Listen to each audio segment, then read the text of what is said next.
Hello, good morning guys. Okay, ang topic natin today is about retailer's guide. Itong retailer's guide, ito yung training guide na ginagamit ng mga retailer para makapagbenta sila ng load through text or para magamit nila yung loading business through text. Okay? Dalawa kasing yung paraan ng paglo-load natin, which is pwede ka mag-load through internet tulad ng mga na-explain ko sa mga past videos ko. Then pwede ka rin mag-load through text, which is yun yung i-explain natin ngayon.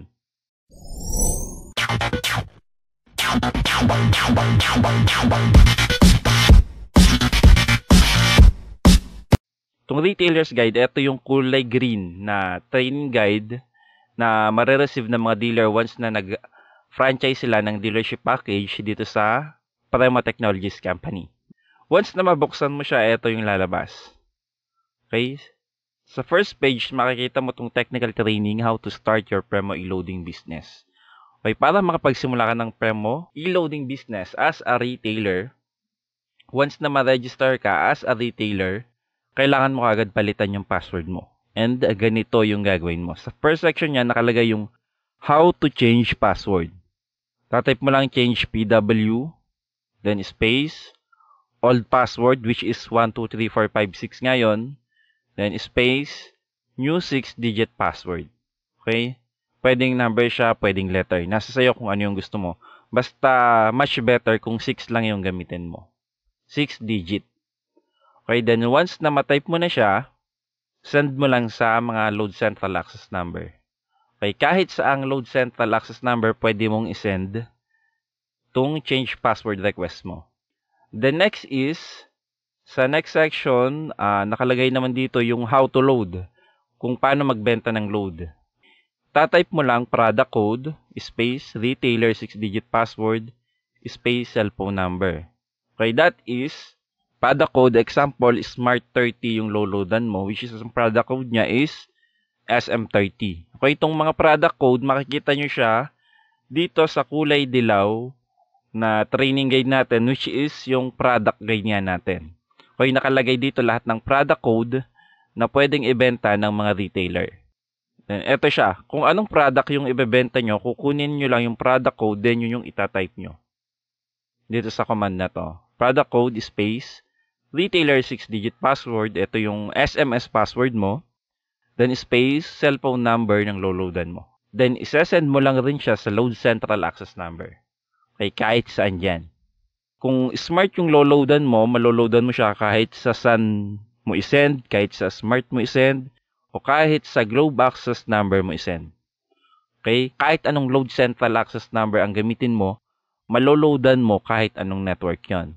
The next is kung paano magpa-load wallet ang mga retailer. Pwedeng magpa-load wallet ang mga retailer directly sa mga dealer na pinag-applyan nila. Okay, pero kung malayo sa kanila yung dealer na yon, pwede sila mag-deposit ng pang-load wallet sa bank account mismo ng company.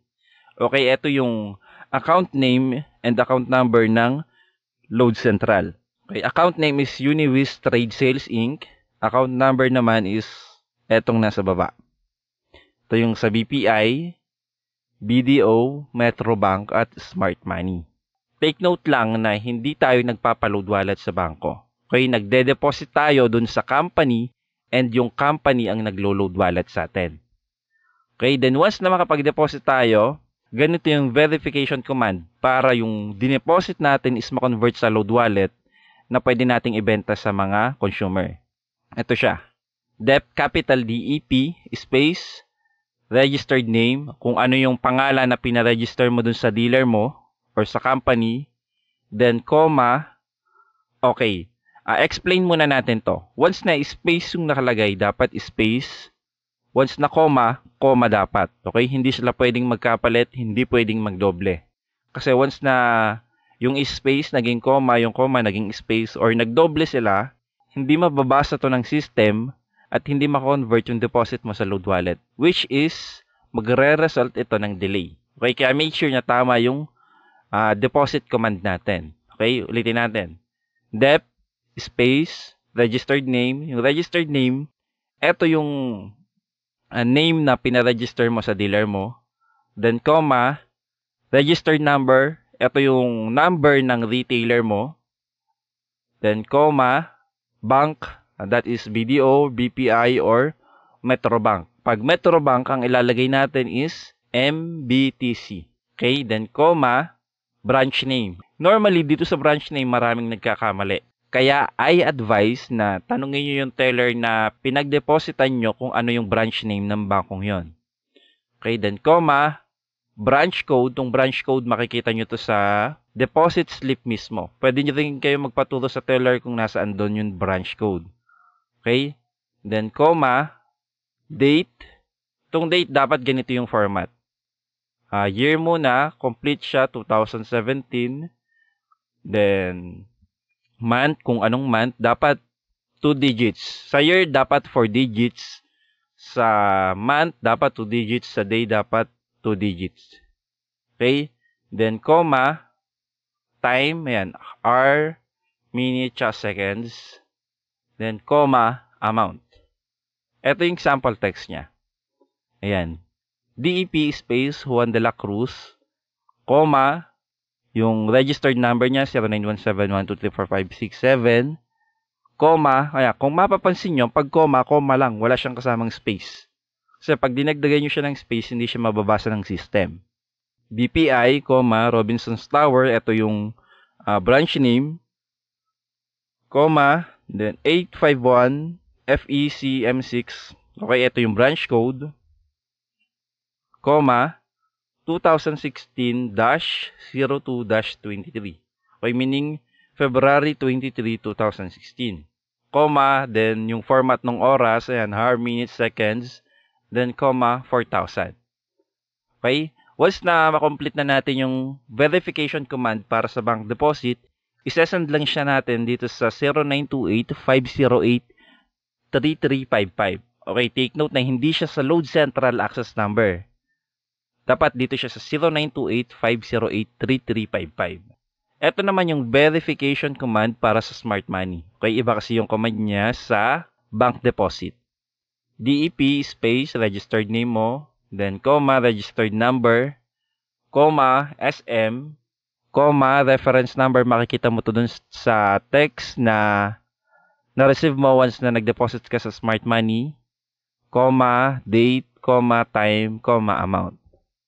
Okay, then doon mo rin siya isa-send sa 0928-508-3355. Then sa next page is itong other commands. Makikita mo how to follow up verification.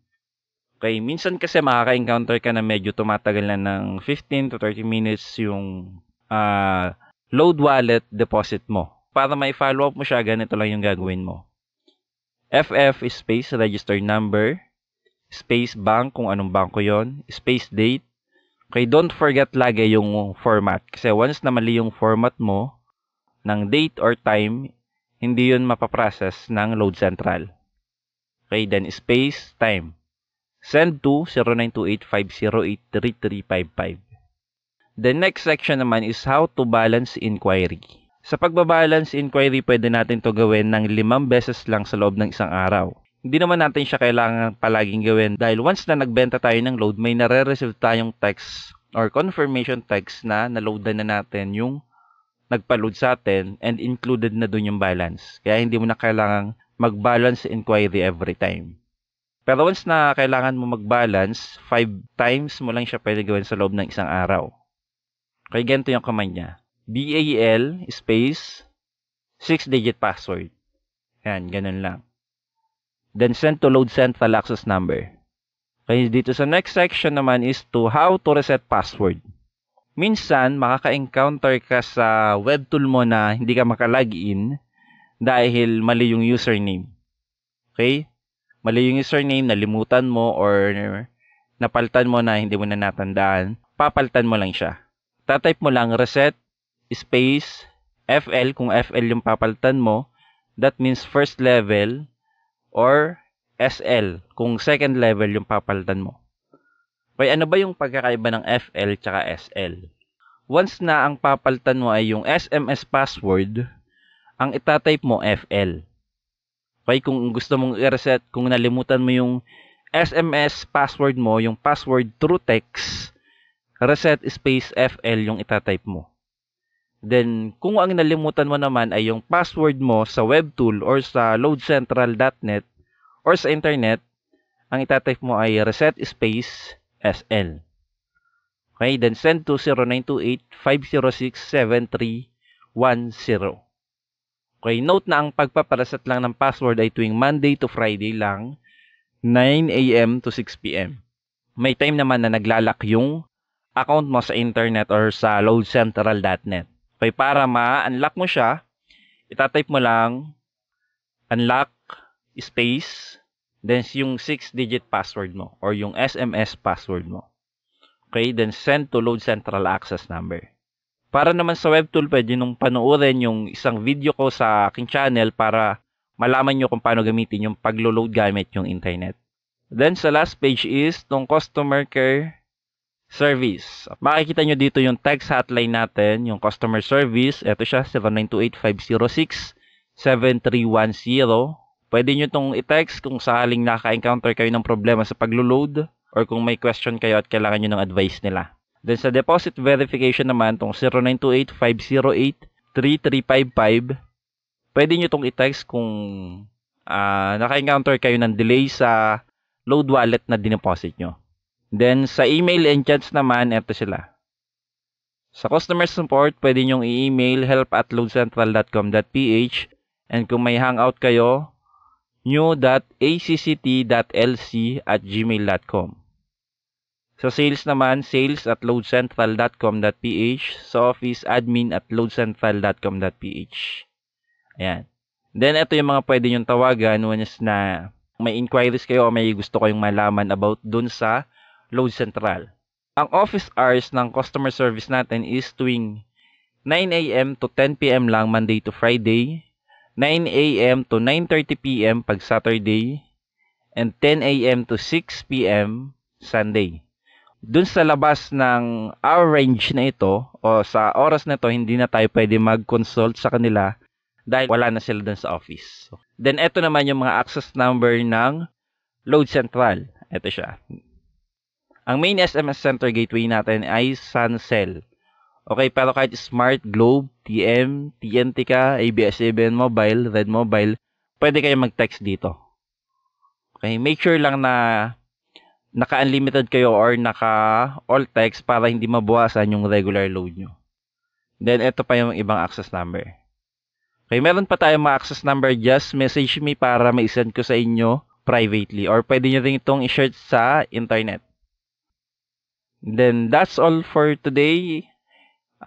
Sana may natutunan kayo and hopefully magamit nyo tong training na to sa paggawa ng negosyong ito gamit yung pagte-text. Kung sakaling meron kayong mga question, pwede kayong mag-comment down below or pwede nyo akong i-add sa Facebook para mabigyan natin ng mga kasagutan ang inyong mga katanungan. Kung nakatulong sa iyo ang video na ito, please hit like and subscribe para maging updated ka sa mga next video tutorials na i-upload ko dito sa aking channel. Thank you and God bless.